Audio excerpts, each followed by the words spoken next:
मिरज मालगाव रोडवरील अमननगर येथे मुलासोबत उपचारासाठी दवाखान्याकडे दुचाकीवरून जाणाऱ्या वृद्ध महिलेला मागून वेगात आलेल्या 4 तरुणांच्या दुचाकीने धडक दिल्याने त्या ठार झाल्याची घटना घडली।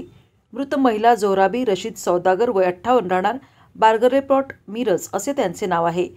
सोमवारी रात्री उमर रशीद सौदागर हे आपल्या आईला उपचारासाठी मालगाव रस्त्याने मिरजेच्या दिशेने दुचाकीवरून घेऊन जात होते। यावेळी अभिषेक कांबळे, ओंकार कांबळे आणि त्याचे 2 अल्पवयीन साथीदार हे सुसाट वेगाने दुचाकीवरून मागून येत त्यांनी सौदागर यांच्या दुचाकीला जोरदार धडक दिली। या अपघातात जोहराबी सौदागर यांच्या डोक्याला गंभीर दुखापत झाली। तातडीने त्यांना रुग्णालयात दाखल करण्यात आले, मात्र उपचारादरम्यान त्यांचा मृत्यू झाला।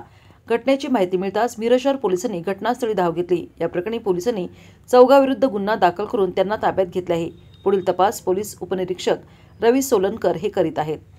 शहरामध्ये तरुणाचा नशा आणि दारूच्या प्रकरणाकडे खूप येत आहे। काल आमची एक मावशी ते मुलाबरोबर मालगावहून मिरजेकडे येत असताना 4 ड्रिंक अँड ड्राईव्ह केलेली मुलांनी मागून धडक दिली। पोलीस प्रशासनाने आम्हाला सहकार्य करून त्याच्यावर गुन्हा नोंद झालेला आहे, परंतु आमची मागणी अशी आहे की शहरामध्ये जे ड्रिंक अँड ड्राईव्ह करतात त्यांच्यावर कडक कारवाई व्हावी।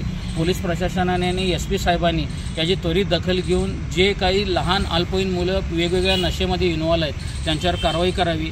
हे नशा 5 मिनिटासाठी होतंय, खरं कुणाच्या आयुष्यावर येते। आता आमच्या घरातली माता एक्सपायर झालेली आहे, त्यांचं जे घरातलं नुकसान आहे ते कुणी भरून देणार? हे जर मुलं ते जर नशा करून ॲक्सिडेंट झाला नसता तर त्यांची माता आज या जगामध्ये असते। मी अशी मागणी करतो की मिरज शहरामध्ये ड्रिंक अँड ड्राईव्हची जे प्रोसेस आहे ते पोलीस प्रशासनाने त्वरित चालू करावी ही विनंती करतो।